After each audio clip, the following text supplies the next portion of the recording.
Back at it again. Me and Digi. You know us. Oh my god! That's not Digi. I'm Camera. Digi. Hi everybody, it's time for another episode of KHANTENT. It's me and Vic this time, and we're gonna be talking about Burn the Witch, Tite Kubo's new magnum opus, the smartest thing ever made. But before we talk about that, you should go over to subscribestar.com/KHANTENT and get us some money and get yourself some bonus episodes. You should do that. It benefits me as well. It sure does. KHANTENT! You didn't say KHANTENT. Oh, I wasn't ready. Yell KHANTENT now. KHANTENT! Yeah! KHANTENT! KHANTENT!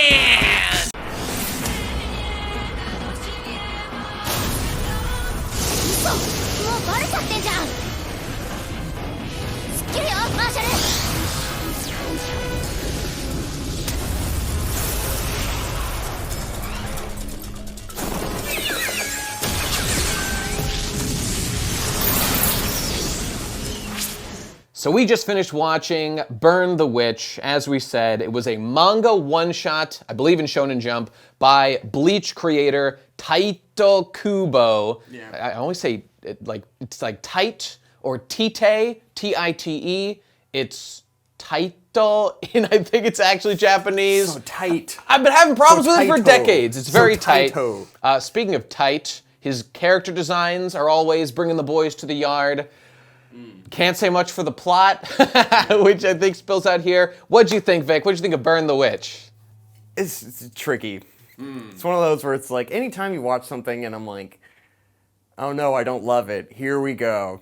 Here we go with I'm gonna have to be all negative, and then people are gonna be all like, oh, you didn't understand. You know, but I don't know. I'm getting better at this thing of not caring when the plot is retarded. Yeah. Because the plot was relatively retarded, but you should, you know, it's Tite Kubo shit. You shouldn't expect it to be like that good. And we only got, so this is a movie that was converted into like a 3-episode OVA or something that came out in October of this year or something. And it doesn't have a lot of time to like set up much of these characters. It's like an hour runtime total. And we meet, you know, a whole bunch of new guys, a new, like, Gote 13 crew of people. We have some adventures with some of them. And for the record now, the series has been serialized, I believe, in Shonen Jump, so hopefully more cool things will come. Haven't checked out any of that. And this is an adaptation of, like, the first 4 chapters that came out.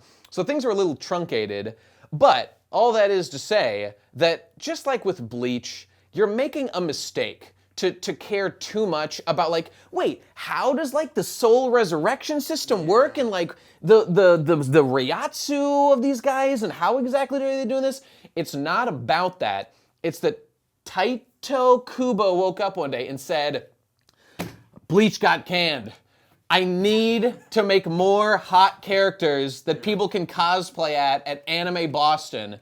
What do I got? And then they came up with these cute, I was gonna say Scottish because they wear the checkers, but they're from London. They're from London, yeah. And one's from Japan, so that's fine. I want to say the same thing of like, yeah, I don't care. Yeah. It's fun. It's got hot girls. It's got witches and magic, and that should be fine. It's just that there's so much and so many new concepts being thrown at you that you feel like you're supposed to understand, and it would be helpful to understand it, you know? Very much like you're so. in this new world, and it seems so interesting, but they just blow by all this stuff, and then you're just like, I want to care, but I'm so confused. We have to talk about... Simplify. Just simplify it a little bit. If you're not going to pay any attention to explaining any of these details, just don't put them in there. You know...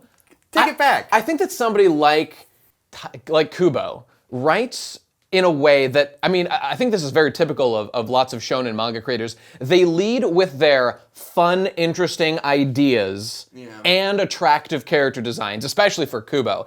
And then they worry about everything else way later. So, like you were saying, confusing.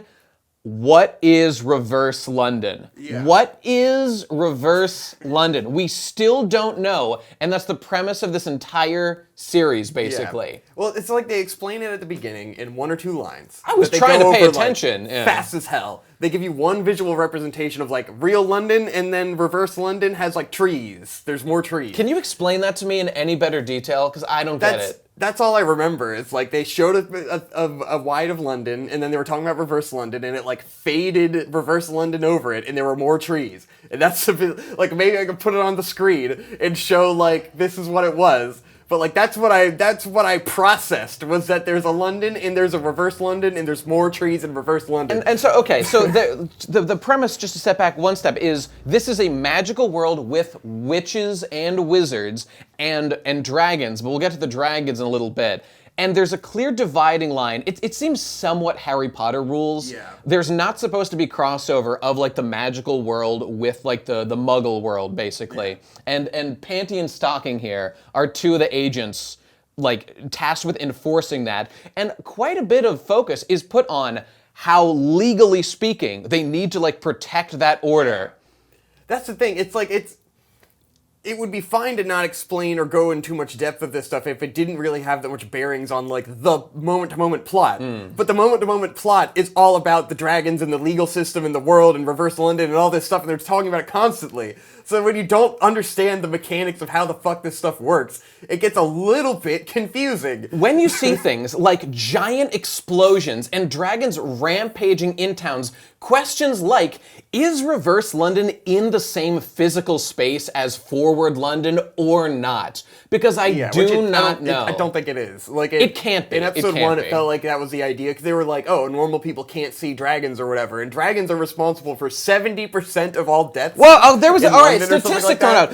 Throughout history, 72% of all deaths in Britain were caused by dragons. 72%. And what the fuck is going on with that? And that is why it's on like the London coat of arms or something. And you know, later on, so dragons are the thing. Like the witches girls, they ride dragons. And they say dragons kill everybody throughout history. Like the dragons they ride, they never explicitly said what the hell they are. They could be drakes or familiars. Do they have a friendly relationship with some dragons, or I think that they do. I think that some dragons are tame. Because another guy that we'll get to flies around on a big blue dragon, and it's like, well, he's got a fucking dragon, and he's not in jail, so there must be dragons that are good dragons. Well, see, this is the thing. The Great Dragon. So at one point, so like we're saying, there's a lot of legalisms going on about exposure of like the magical world, but it all focuses on dragons. That's like the only way they actually talk about it. And they literally call it prohibition laws. Do they really call it Okay, and then, that's the thing. So there's a test. There is a test that's done to check if a non-witcher wizard has been exposed to a certain level of like dragon particles or dragon energy, big dragon energy, and there is a literal like licking device that you lick, and it tells you your like degree of contamination by dragons. Okay. Like blood alcohol content. Well, that's the thing. Dragon blood alcohol Right, content. we're talking about, you know, England and whatnot. 72% of all deaths caused by dragons. Maybe this is all just a metaphor for the great dragon of alcoholism. That's my theory. It's all metaphorical. But then it's not. But also it has nothing to do with that whatsoever. It's not a metaphor. It's totally literal. Like, you know that it feels like there's this inevitable, like, dragons aren't actually bad kind of thing going these two ride dragons. Yeah. Clearly they're not all bad. And, like, there's dragon prohibit. There's lots of plot to get into with dragons that they don't touch on at all. We gotta legalize dragons. Yeah, legalize dragons. It's just very fucking confusing. Here's the thing, though. World. I don't think I don't think that much thought is being put into it. Like how did Harry Potter end, right? This reminds me a lot of Harry Potter. They didn't undo the human, the Muggle wizard separation. They're like, no, this is winning. Yeah. This is how we want to stick with it. Because it's like the fun premise. But the thing is, though, in Harry Potter, they kind of go back and forth between those worlds, and they're in the same physical space. And that like matters for like character motivations and like the existence of the world. That doesn't matter here at all. It's just a different world where different things are going on. So I think that Kubo can have like London iconography and fun things happen. It's kind of the same thing, because in Harry Potter, you know, they go on the train station and then they go through the wall, and it's like they're in a pocket dimension. True, you know? true, yes. So I think it's the same idea. Like at the beginning, it seems like the girl goes to reverse London by taking out like this amulet and scanning it with a QR thing on her fucking magic phone, and that seems to take her to reverse London. Yeah. A little bit about the characters. The main girl is an idol in front London. A real London idol. Do they even have idols in London? I guess they do. Yeah, I guess she's part of an idol group in London. That's true. And she's very, very famous there, I guess.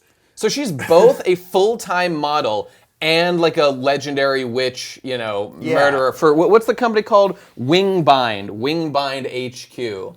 So many words. And then... A lot of words. Like, I always get immediately turned off in the shonen anime in episode 1, where it's like new concepts left and right. And then you get the other witch girl. What's her name? Her name is Noelle. Yes. The Japanese one. We're introduced to her in like a fight scene. She's out in the wild. She's hunting this fucking antelope with horns, and she's trying to get its horns or whatever with the buds on it that'll turn into the flowers. And she like immediately is coming at it, and they say something about how it's an A rank monster or something. And I'm like, that is never going to be relevant again. The rank of that monster does not matter and will never come up again. They never reference anything else as a rank dragon or anything like that. It's that reminds me that when that moment happened, I was thinking to myself, you know what I could like if this series is, which it won't be, but I would like if this was like a Monster Hunter series where a little bit like Toriko actually, which I'm quite fond of. It's funny because I was just thinking Toriko because Toriko had that like all the monsters had their own levels, and I remember watching some Toriko and like the levels escalate to nonsense immediately. And it's like, why even have it? It doesn't matter. It's just going to keep climbing and climbing and climbing. It's true. I mean, I think that with early... when this got published, it wasn't confirmed, I think, to be serialized. So I think there's a lot of this idea, when you first start a series, people notice a lot of ideas get dropped or start running and gain traction in like a narrative. They're throwing it all. That's exactly it. They just try out a bunch of stuff and they see what sticks. But frankly, I don't think there was ever any intention to do a lot of stuff with like hunting monsters. Because it's 100% about dragons after that scene ends. Yeah. And we never go back. Well, she hunts the thing, and then they go to like a quest board where all the people are like, oh, it's them, the legendary adventure witches, and fucking they go up and like they're using their phone to scan on this thing, and it's like there's this system where they're like hunting monsters for points, and they get pounds and rewards and stuff, and it's like this whole monster hunting mechanic in there, and I'm like, is this an app game? Is this to sell an app game? You know what?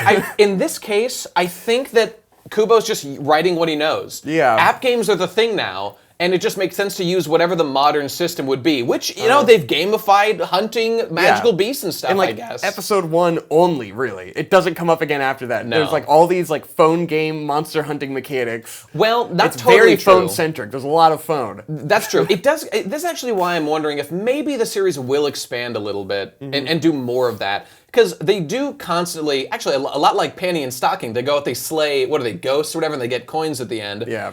In this, at the end, like they fight a big legendary beast at the end, and they complain that they got a low rank because they didn't do well enough. Which I guess we should go through and just explain the rest of the plot so we can come back around to world building shit. Sure. Because there's more important things to say about the end.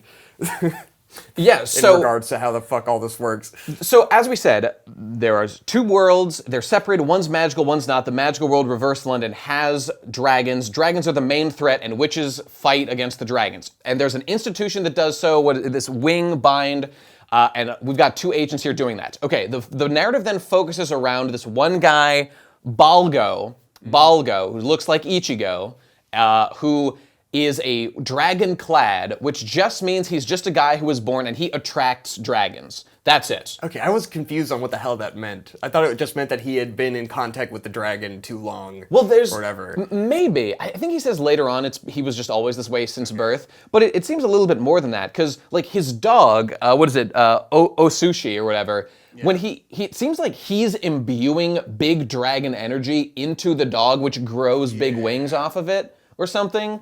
I think that was the implication. Regardless, the entire conflict stems from here is, like, dragons are attracted to this guy. Is he a threat? Is he not a threat? Just to get to it, the HQ says, like, okay, no, we've decided he is a threat now.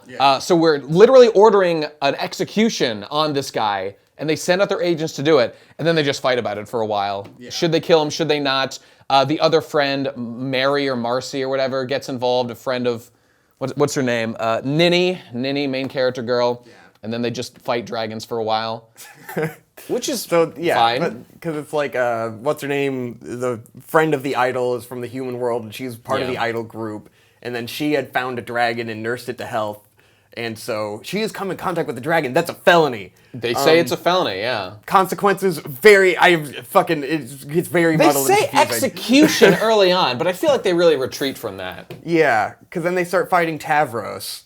Because the Soul Society, the Hunter HQ, they all have zodiac signs. They're all zodiac-based guys. Whoa, big surprise there. More zodiac-themed characters, Soul Society guys, so that you can have a big cosplay group of 12 people. And, we get the they whole all have outfits. Yeah, and but they're cool. Like they are cool. Like cool. I gotta go back and talk. Like I'm talking a lot of negative because I was confused, and that's like that's the more interesting part to talk about because that's where we have questions. The stuff that was good is like the animation was good, the characters all look fantastic. You know, it's that's just Kubo's in the writing department is where the trouble comes in, and the confusion comes in. Otherwise, really confident, fun, enjoyable. You know, not trying to be like this is a shitty anime or anything. You know, it was just like confusing. But it's a 3-episode OVA, you know? But there's a lot of 3-episode OVAs that aren't fucking confusing and do have good rules and stuff. So, getting into it.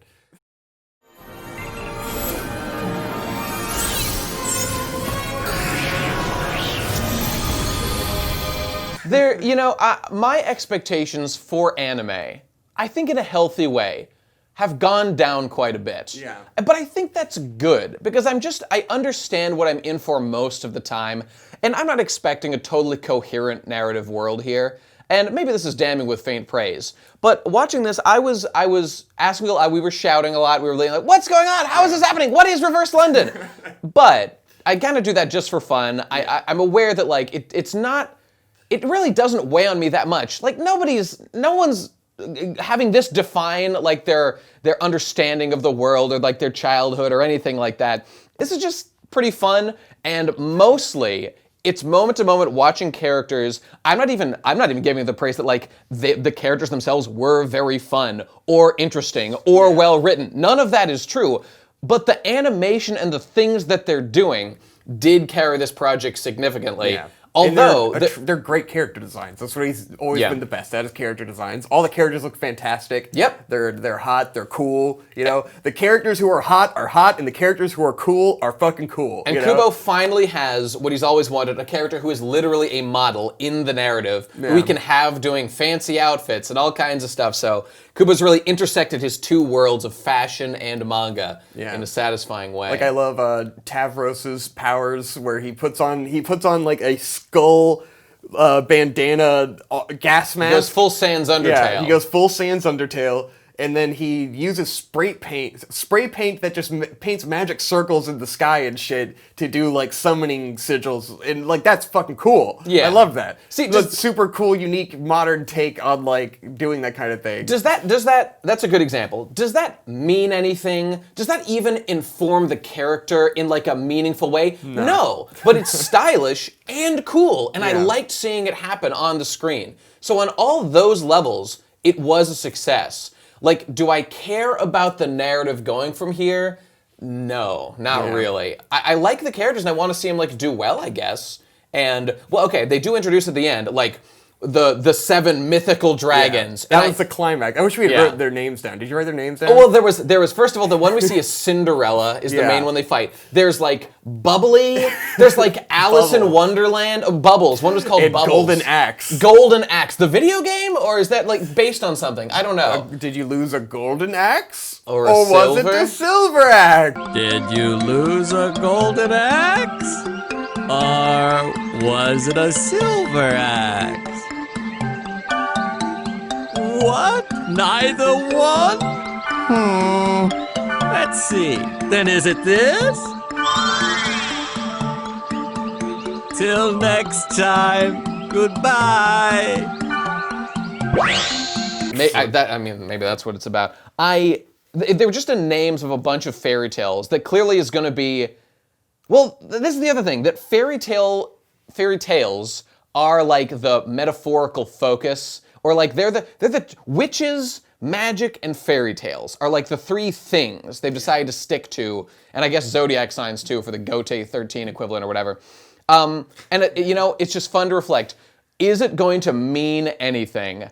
Example, out of nowhere, Ninny, at the end, as things are looking dark, as the big dragon Cinderella, who just nuked like all of reverse London, is bearing down on them, Ninny gives her big speech. Fairy tales are bullshit. That's her first line. Fairy tales are fucking bullshit. Yeah. And she elaborates now.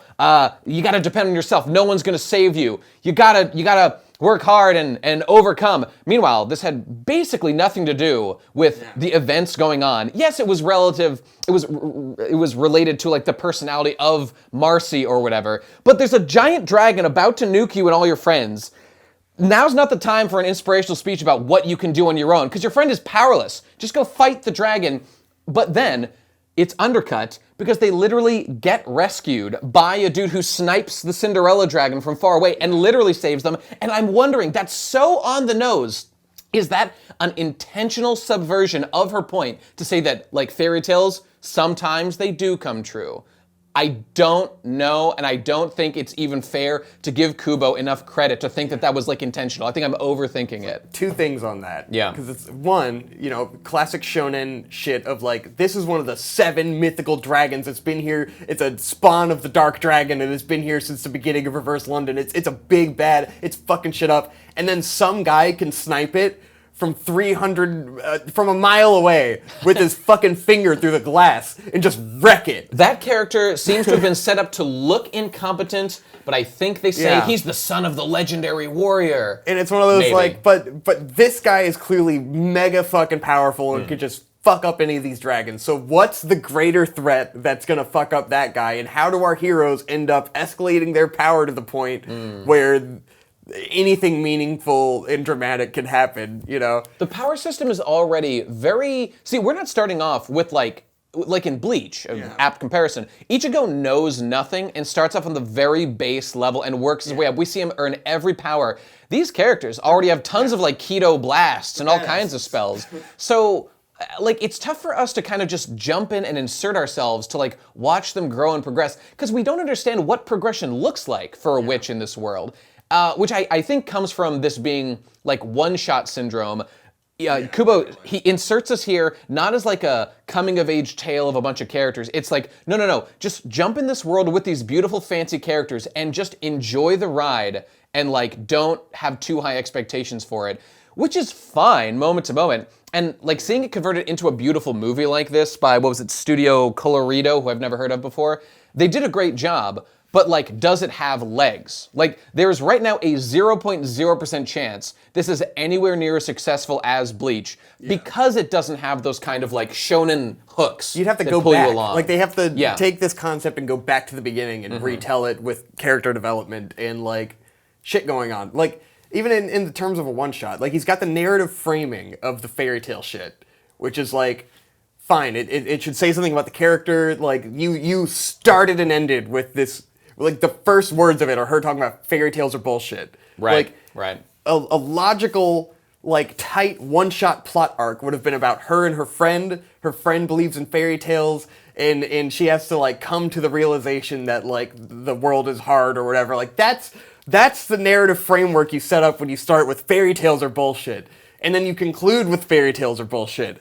Nothing in the middle had anything to do with any of that, because it's all just set up as many plot threads as we possibly can in this one shot. So it's not like, usually like a young author one shot, they're establishing a world, but they're also telling a tight story about the main character, Yeah. Like that makes a great one shot that gets you engaged. That's not how this is, though. This is an ad. This is an ad for, are you interested in this? Let's make a shonen manga out of it. Like, it's not the same sort of appeal. It is like, it's a little fucked for like a famous author to put out a one shot like this, I do think, compared to like the people who are like doing one shots for competitions to try to get their manga serialized like from the beginning, Sure, but I mean, I think that's the thing. I mean, it's not unfair to call to mind how Kubo just came off of Bleach, which ran for like, I don't know, 12, 13, 14, 15 years, whatever it was, over a decade, I'm sure.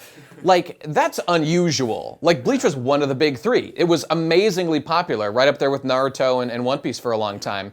And a guy like that's gotta be exhausted, like, once it's done, and is probably wanting to take a breath, and he's probably bored of the, like, shonen power creep. How do I manage this power system? Let's just depict some characters having fun in a world where I can just, you know, I mean...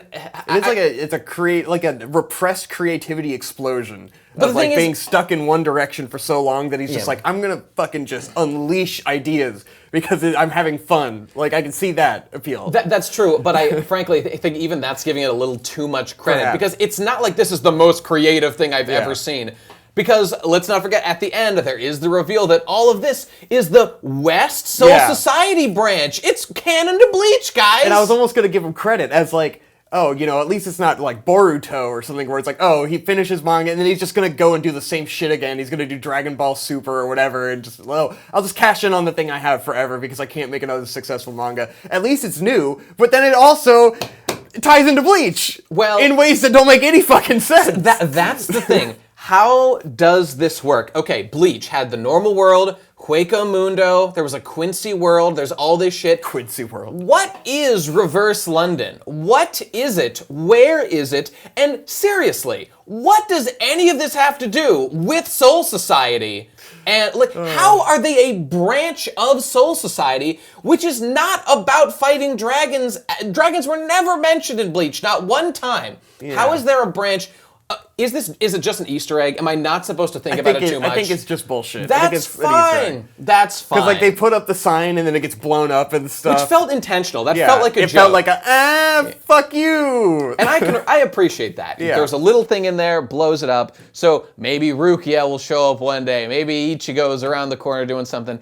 Who knows? Who knows? But I do know that I'm not supposed to ask that many questions because there's not that much underneath. See, this is a series that stands or fails just based on, is it fun to watch these characters do these things moment to moment?